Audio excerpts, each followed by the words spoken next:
Quando o professor Adelino me convidou para apresentar este livro, eu aceitei espontaneamente. Não só pela estima pessoal, como pelo facto de, em tempos, ter colaborado na edição de um outro seu livro, o Dicionário Simbiótico. Mas logo de imediato me recordei de um poema de Federico Garcia Lorca que dizia mais ou menos o seguinte: todos os dias, quando vejo o estado do mundo, tenho vontade de perguntar-me para que serve tudo isto. E depois levanto-me e digo: protesto, protesto, protesto. Hoje, protesto fraternalmente, porque já havia lido as prolixas milhares de páginas escritas pelo professor Adelino, os seus livros, uns de ciência e doutrina política, outros de ensaio ou visionários, outros de inclassificáveis e de difícil leitura, outros de poesia. Hoje protesto, por isso conhecia boa parte do pensamento do professor Adelino, grande parte dos textos que agora edita, e porque ele sabe disso, não estou culturalmente de acordo com a matriz fundamental do seu pensamento. Hoje protesto porque, apesar dessa importante dissonância, há pelo menos duas coisas em que coincidimos, ainda que às vezes em parte. O apego à santa liberdade, como gosta de referir, sem medo do medo, e a fraternidade. Sim, a liberdade espinosa, que implica a independência e a autonomia, como ele na sua ética, parte quinta, diz: é dita livre a coisa que existe pela única necessidade da sua natureza e se determina por ela mesmo a agir. A liberdade da revolta solitária de Camões no homem revoltado. Sem deuses, nem mestres, digo eu e muitos. E quando atrás referi acordo, talvez em parte, é que o professor Adelino, em alguns textos e entrevistas, diz-se monárquico, e com todo o direito, mas para mim, republicano e defensor do respeito à inteira liberdade de consciência, cada qual tem dúvidas se tal posição não é dogmática no que se refere à consequência da aceitação da sucessão necessária de anárquica. Sim, une a fraternidade como sentimento vivido, a fraternidade da tolerância, do viver em conjunto, coexistindo em paz, reconhecendo-se mutuamente como uma riqueza e não como uma ameaça, um humanismo que comunica a nossa humanidade. O que torna tudo mais difícil ou mais fácil, pois sendo o professor Adelino um homem de paradoxos e algumas contradições eruditas, também o posso ser em relação ao que escreve, tranquilizando a minha consciência, citando: pensar é resistir, ter a coragem de ser minoritário, assumindo a atitude daquele que está de acordo consigo mesmo, tem o poder de estar em desacordo com todos os outros. O professor Adelino, estou em crer, não quereria nunca que aqui fosse apologético. Ele, acho eu, gostaria de ser também catedrático de uma cátedra da controvérsia, não centro de união. E que não é, como alguém dizia, um intelectual público situado naquilo que Bourdieu apelidou de doxófobos, ou seja, uma categoria de técnicos de opinião que se julgam cientistas, tudólogos ou enquadradores, assim também chamados, regularmente presentes para falar em espaços públicos, numa lógica de espetáculo, e que marcam presença constante na escrita, na blogosfera e nas redes sociais, sempre com a sua fotografia. Não. O Sr. Adelino não é daqueles intelectuais que acha que a sua existência se resume a um esforço constante da exposição pública. Sabemos até de alguns dissabores pessoais que sofreu e que arredam essa possível ideia. Feita esta pequena introdução à lei de declaração de interesse, vamos ao livro. Presumo que alguns dos presentes aguardem que fale sobre maçonaria da minha qualidade, já que o professor Adelino, neste livro que intitulou Liberdade, Pátria e Honra, fala em intervenções profanas e maçónicas, coletânea de 22 intervenções e textos, para ser mais preciso, que precedidas de um prefácio para profanos, intitulou No princípio está ao fim, da tirania, entre o meio-dia e a meia-noite, Spinoza do idealismo e da realidade ao estado de razão, o Estado acima dos cidadãos, mas o homem está acima do Estado, fingindo que é verdade aquilo que na verdade sou, contra algumas más interpretações retroativas do anticlericalismo e do laicismo, relembrar e resistir de Vieira à Pessoa ou Europa das 9 estrelas, entre como Freire e o patriotismo científico, non nobis, sed domine tua glória, traduzindo, não a nós, Senhor, não a nós, mas ao vosso nome dai glória. A memória do sofrimento é a única via que nos pode dar a libertação. A apresentação de introdução à maçonaria de António Arnaud, refazer para renascer, a independência por cumprir e a balança mundial dos poderes, o 1º de dezembro, da clandestinidade à luz, o pensamento do meio-dia, sobre Kipling, uma análise política maçónica, nos taus, quebrando o anátema, república, pátria e mátria. Claro que falarei sobre maçonaria, mas não descontextualizado do que refletir sobre o pensamento do professor Adelino e os seus reflexos na maneira como entende a maçonaria, porque tenho bem claro que há várias maçonarias, se assim se pode dizer simplificadamente. Infelizmente, o universal aqui ainda não existe.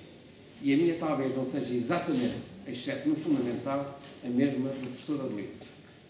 Com a santa liberdade, toda ela, santa porque precedida pelo essencial da dignidade humana, e para não aceitar o que o professor Adelino certamente também não aceita, o que vem no Eclesiastes, capítulo 22º, na tradução de Damião de Góis, edição de Estevão de Sábio, Veneza, 1538. E como o Eclesiastes fosse grande sabedor, ensinou o povo e contou-lhe o que fizeram. E considerando tudo com grande diligência, com muitos ditos, buscou as palavras mais proveitosas e escreveu sermões verdadeiros e cheios de doutrina. Afinal, o que é este livro ao estudo de outros? Uma mera coletânea de intervenção em diversos lugares, um conjunto de pensamentos em muitos aspectos repetidos em outras obras e reflexões, um diário, escritos polifónicos, alguns aforismos, pedaços de poesia, paradoxos reflexivos, compreensão simbólica da maçonaria, filosofia política, teoria política, erudição que sabemos em outras obras, muita, mas mesmo muita. Confesso que não sei dar resposta, talvez muito de alguma coisa, como filosofia e teoria política, e um pouco de tudo em maneira iconoclástica. Para mim, o eixo-condutor do pensamento do professor Adelino situa-se, nas obras que conheço, num universo de representação de indiscutível sentido ideológico, de tensão entre liberal e conservador, como diz, ideologia que parece afirmar e recusar, quando na página 36 do 1º capítulo refere com vaida que a ideologia, como sistema de ideias, já não são pensadas por ninguém. Mas mais, no início da apresentação de introdução à maçonaria de António Arnaud, capítulo 23º, afirma que não é nem socialista, nem republicano, nem agnóstico, mas assumido liberal. Liberal à antiga, azul e branco, como refere a página 202 desta obra, contraditório e paradoxal, continuadamente monárquico e panteísta. E diz também no seu prefácio para profanos que assume uma concepção do mundo e da vida típica da profunda tradição liberal, em sublinhado, fiel aos valores de Newton, Spinoza, Montesquieu e Kant. Não refere aqui Rousseau, no capítulo 5, página 114, considera o maior escritor de teoria política dos últimos tempos. Aqueles que opinam que em Portugal tiveram a expressão na luta das ideias de Silvestre Pinheiro Ferreira, Vicente Ferrer de Neto Paiva, o proto-republicano, justnaturalista formador no século XIX de uma geração de juristas, e Alexandre Herculano. Continua dizendo que gostava de refundar o político, conforme o exemplo dos decretos de Mozinho da Silveira, a moralidade de Passos Manuel, o entusiasmo de Estevão de Oliveira, o sinal do Código de Seabra e o pioneirismo da abolição da pena de morte em 1867. Mas acrescento mais ao que entendo perpassa neste livro o pensamento do professor Adelino, inspirando-me, porque o conhecimento e engenho não me dá para mais, o Miguel Real. Há em parte nas reflexões o modelo viriatino, que cada português guarda como imagem imaculada do português de antanho, enraizado no testemunho natal, afeito à tradição, perfeito na humildade e modéstia, sóbrio e decente, quanto decoroso e conveniente, e o soberanismo identitário, resgatado pelo providencialismo do padre António Vieira, o Quinto Império, que vem já do profeta Daniel, do pré-apocalipse, em conversas com Nabucodonosor dos seus sonhos, o despertar, a hora pessoana da mensagem, o império do Espírito Santo de Agostinho da Silva, segundo ele o único de ser o quinto de Vieira e Pessoa, reinos universais de paz, amor e justiça, arquétipos messiânicos em muitas culturas, o sobre-homem divino, onde esse divino está na origem e fim de tudo, e também a não aceitação do mal-estar e a inferioridade que Pombal autocrático quis afastar, levando a Europa a destino e sentido de Portugal, mas rejeitando Pombal, tirano, enaltecendo a esfera armilar de uma lusofonia sonhada e os 400 anos entre 1580 e a pré-adesão à comunidade europeia, passando pelo ultimato de 1890, um tempo de culturofagia em que os portugueses foram devorando uns aos outros, cada doutrina emergente esmagando as outras, ovas negras a bater. Cito real, não porque penso que o professor Adelino concorde, mas que encaixa na necessidade da regeneração, por ele reinventada e que frequentemente invoca. Católicos ou eremitas, papistas ou hereges, protestantes, jesuítas ou iluministas, religiosos ou maçónicos, carbonários, jacobinos, tradicionalistas ou nacionalistas, cada corrente só se entendendo como una e independente quando viu o seu reflexo puro nos olhos aterrorizados do adversário, quando desapossava de bens e o superior recurso para a sobrevivência e, em última instância, quando o prendia ou matava, por vezes matando depois de estar morto, como sucedeu com os restos mortais de Garcia da Horta, em Goa, exumados e queimados. Porém, se uma das correntes matava um morto, privilégio dos dominicanos da Santa Inquisição, outros ressuscitavam, como aconteceu com o legado pombalino, fundado uma das mais impressionantes mitologias culturais alguma vez inventadas em Portugal, erguendo a mais imponente estátua do Marquês de Pombal no centro da cidade. Assassinatos individuais, perseguição dos judeus pela Inquisição, perseguição dos hereges pela Igreja, perseguição da alta nobreza, dos jesuítas, do herético Cavaleiro de Oliveira, perseguição de sacerdotes, mais tarde por positivistas, perseguição depois de comunistas e socialistas pelo Estado Novo, perseguições atuais, 3 pontinhos. Todos os protagonistas da cultura portuguesa, naqueles e nestes anos, com poucas exceções, têm as mãos sujas e não poucos morreram em desespero às suas próprias mãos, ora abandonando desalentados a cortesia do poder, Sá de Miranda a recolhida solitária em terras de Basto, Alexandre Herculano, Domingos Taboso, José Régis e Miguel Torga, ora exilando desde Francisco Sanches, António Nunes Ribeiro Santos e Luís António Vernet, a praticamente todos os grandes vultos da cultura portuguesa do século XX, da Aurélia Quintanilha, Adolfo Casais Monteiro, de Agostinho de Silva a Barradas de Carvalho e Fernando Gil, de Cortesão Eduardo Lourenço, Oliveira Marques, Vitorino Magalhães, Godinho, Jorge de Sena, José Augusto de França, uma imensa maioria de pintores portugueses do século XX ou suicidados, Antero, Camilo, Manuel Laranjeira. Será que fizemos história da cultura com o pensamento ou também com o sangue? Nos textos deste livro, do professor Adelino, segundo o vejo, perpassa muito disto. E por isso vejo e repito o que o professor Adelino diz de si próprio e de que extrai do seu pensamento. Liberal à antiga, conservador, culto e informado, académico, tradicionalista, espiritualista, providencialista, escolhendo nestas leituras também politeísta, regenerador, invocando Herculano, essa data moral do século XIX, como disse Silva Cordeiro, Herculano da morigeração, trabalho e ciência, de uma leitura laica da história de Portugal, o Herculano marcado pelo romantismo germânico e o liberalismo francês, o Herculano dos conselhos contra a monarquia absoluta e que via a liberdade nas raízes da nacionalidade, o que o professor Adelino também parece ver. E de também entender, e apenas eu certamente, as referências noutros textos e entrevistas a Almeida Braga, o primeiro a falar do materialismo lusitano, António Sardinha, João Preto, Teixeira de Pascoais, lives saudosistas e de lusitanidade íntima, ou em considerações dos seus livros Breviário de um Repúblico, ou na Tradição e Revolução, ou Primores Políticos e Regalias do Nosso Rei, ou na Biografia da Política. Um pensamento que passa pela exaltação de figuras capazes de atrair a atenção e a afeição de muitos, um pensamento que corre o risco de alguns poderem beber a ideia da possibilidade de um homem providencial, pronto a intervir, quando a relação entre o Estado e a cidadania está deteriorada, quando a sombra coletiva indiana cresce, como acontece nestes tempos atuais, o Império por cumprir, título de sabor pessoando do seu último livro, Presidente é este, que não li. Vejo o meu querido irmão Adelino na nossa diversidade e respeito e pertencendo eu à classe média mental, como diria a pessoa,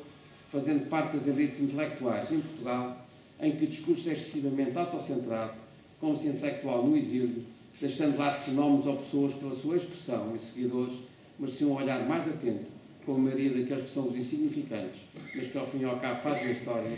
os que olham ou são olhados, como a rapariga com um brinco de pérola de Vermeer, o surrealismo das figuras de Bosch, ao ruído do silêncio das sinfonias Shostakovich. Pois é, seja quais sejam os traços ainda vistos na cultura portuguesa, o lirismo constitutivo, a saudade,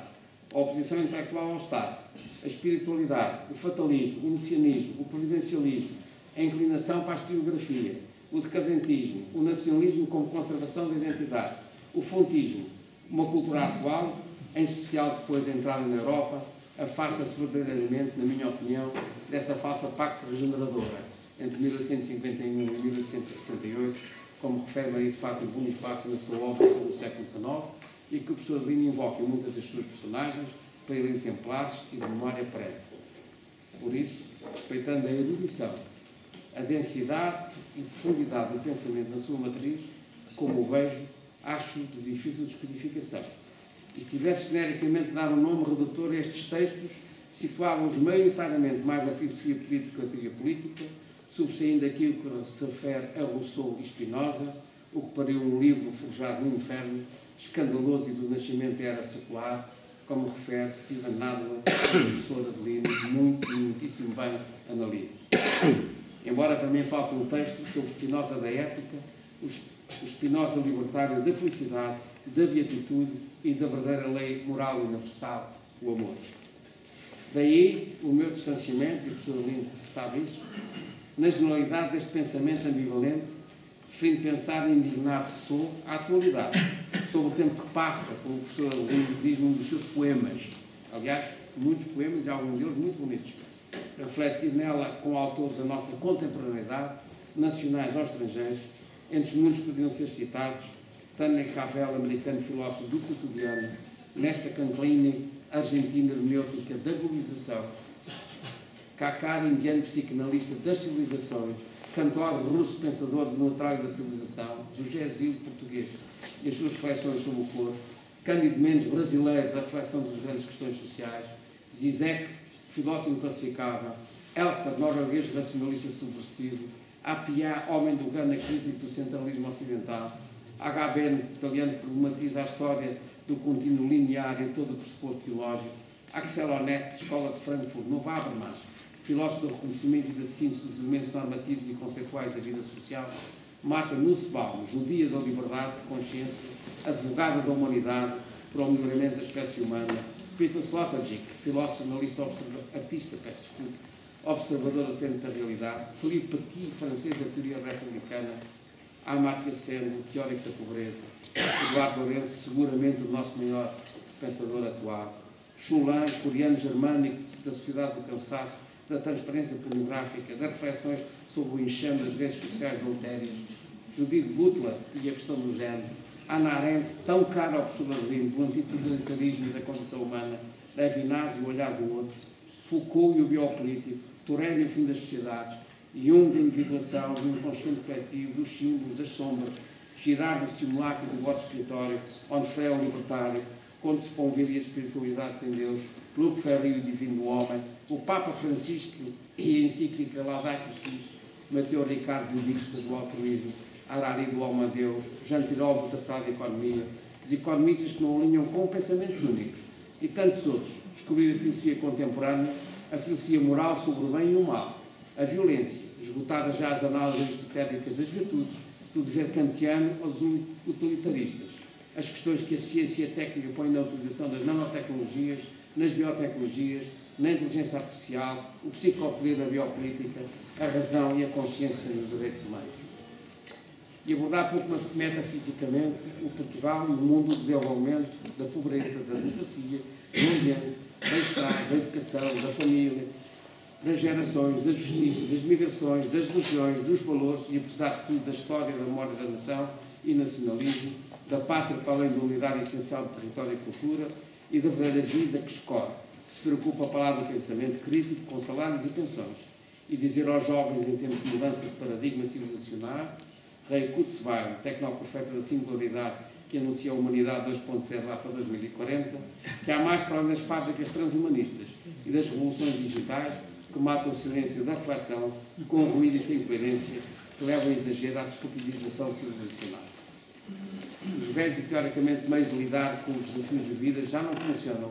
ao passo que não há novos meios à vista, em parte alguma, nenhuma ideia ou escassas do que poderá acontecer, ou impotência para evitar que aconteçam tantas coisas, quando as premonições são humilhantes, negadoras da autoestima e da dignidade. Dir-me-á o professor Adelino não percebe nada e que ele só fala da atualidade com os testemunhos que dá e que, metaforicamente, até pode ser verdade. Pois, a ter primeiras referências esparsas, não cita Camus, na parte inicial, Paul Ricoeur, Hannah Arendt, António Sérgio, Karl Deutsch, no texto 1, no princípio está ao fim, onde diz que saber alguma coisa é relembrar e que falta o conjunto político de um Estado de Direito Universal numa república governada pela virtude e que o homem tem de respeitar a sua terra, sentindo e sabendo um planeta vivo, preocupação ecologista sobre Gaia, ou no capítulo 2 sobre a tirania, quando fala a página 53 da face lazarenta do treco, ou na 54 sobre o neodogmatismo de pensamento antidogmático, a propósito do que chama o maior déspota do nosso século XX, Oliveira Salazar, ou na página 56 ao referir Karl Popper e o Augusto Poder, ou na 58 sobre os filósofos da traição, os campos de concentração, os tribunais plenários, ou Vitorino Magalhães Godinho, demitido da sua escola, ou na página 60 o estado de exceção de Walter Benjamin, ou Raymond Aron sobre a tortura, ou na página 64 Maurice Duverger sobre a história da democracia ser a história do imposto, ou na página 68 sobre os vértices contra-revolucionários do abilismo, ou no capítulo 3 entre o meio-dia e a meia-noite, página 78, sobre séculos de Pressigandra.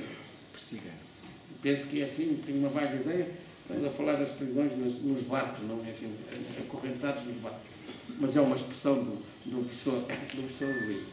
Ou página 80 sobre o povo proibido pelo Senhor Ninguém. Todo o Spinoza do capítulo 4 e 5 de Jean-Jacques Rousseau, que dão luz ao tempo presente. A referência no capítulo 6 de Miguel Unamuno, que considerava a essência do homem ocidental ser do e a Jean-Baptiste Metz sobre a memória do sofrimento, os que pensam o direito não disciplinado mas relacional, ou todo o capítulo 7 contra algumas más interpretações retroativas do anticlericalismo e do laicismo e o humanismo laico e o humanismo cristão, e provavelmente haveria muito a dizer sobre isto, ou a invocação do Papa da Teologia da Libertação dos Peronistas, no capítulo 7, 180, página 182, ou Gaucher, a página 198, ou todo o capítulo 9 de Vieira à Pessoa, a Europa das 12 Estrelas, da História do Futuro, a República Universal de Kant e a análise de parte da sua obra, ou Krause, penso que é assim que se diz, em alemão. Página 227, o pananteísta,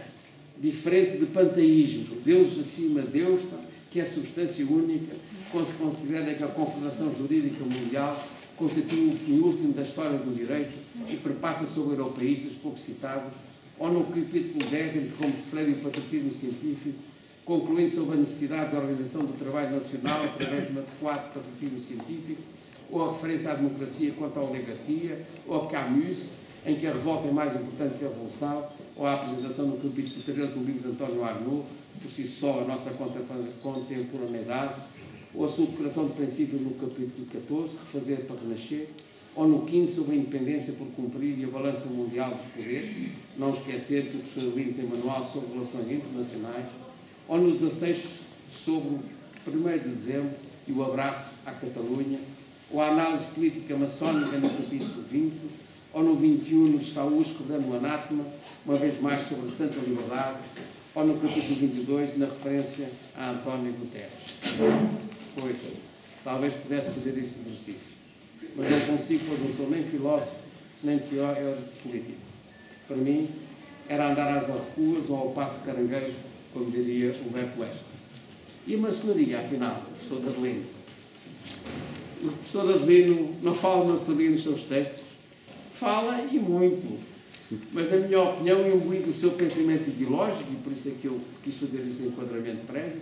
que traça uma nova missão orgânica para a maçonaria, como refere na página 456. A maçonaria não tem projetos de poder, não enjeita, é a responsabilidade profana individual de cada um dos maçons, isto digo eu, e pouco sobre a sua essência, exceto na permanente, mas justa tautologia da liberdade verdadeira, em alguma simbologia um tanto elíptica e em afirmações contraditórias, com muito o que diz, sobre os maçons serem apenas sacerdotes dos mistérios antigos, para levarem a humanidade às praias da civilização. Uma nova missão para a maçonaria, que ao fim e ao cabo insere-se num vasto programa ideológico, assim o vejo. Logo no prefácio, refere que não conhece nenhuma instituição que não tenha uma ideia de obra, manifestações de comunhão entre os seus membros e vinculação a estatutos internos. E que no caso da maçonaria, que não é religião, nem mera ideologia, onde se vivem e revivem lendas, alegorias e símbolos, através de rituais conhecidos, é mais intensa e formalizada essa dimensão, até com a procura do próprio sagrado. E acrescenta que, pelo que praticou, é proibida em loja a discussão de matérias de política e religião, em sentido por zelo, presumo, o que tem de fazer-se maçonaria. Mas logo de seguida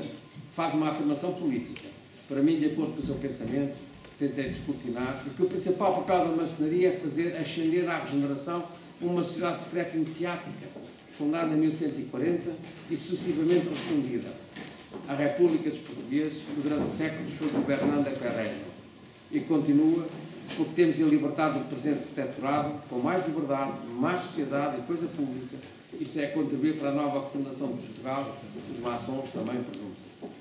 E de seguida fala da condenação pelo Tribunal dos Direitos do Homem de uma das regiões de Itália por violação da Convenção dos Direitos do Homem, a propósito de discriminação ad hominem de maçom, comparando com a maçonaria americana, filantropicamente diferente da liberal, aqui no nosso continente, digo eu, onde os valores que defendem, quais, pergunto, os de acreditar necessariamente no Deus revelado e não reconhecer às mulheres o direito de iniciação, são tão naturais como o ar que se respira. E afirma a convergência dos maçons que se uniram da esquerda à direita, na luta contra a ignorância, o fanatismo e a tirania,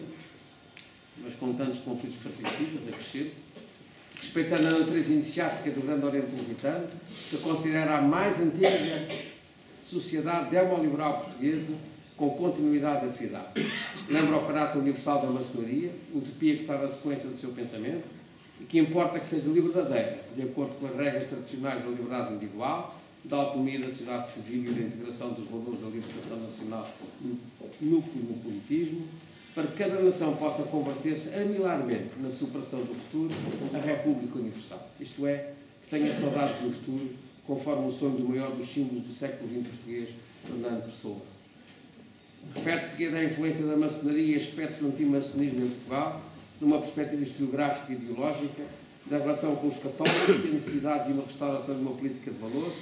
declarando que não é anticristão, ateu, agnóstico, mas adepto da pluralidade do divino, da religião secular, da nação e da herança liberal e verdadeira do humanismo ocidental, o que provoca no dividir para unificar, que nos permita a complexidade, mantendo divergências e convergências, que na emergência caminhem do alfa para o ômega, pela hominização, tudo palavras suas. Ao longo do livro, as restantes referências à maçonaria enquadram-se em tudo o que o prefácio diz, com raras exceções, pelo que não valerá a pena, até porque já levei muito tempo, entrar em excesos mais profundos. Uma nova missão para a maçonaria, de acordo com o pensamento do professor Adelino, uma tentativa de sanitarização da ordem, pegando nos valores que se quer restaurar ou desenvolver, salvá-la da grave fatalidade das suas fraquezas. Meu querido irmão, professor Adelino Maltês, respeito naturalmente todas estas ideias, mas não estou inteiramente de acordo. Gostaria certamente a redigir um livro com as mesmas 522 páginas que eu tenho, mas enuncio algumas coisas. A geopolítica da maçonaria é hoje muito diversificada, o que talvez seja a sua riqueza. Maçonarias há muitas e diferentes por esse mundo fora, e falar abstratamente de maçonaria, para mim, é metafísica. A nossa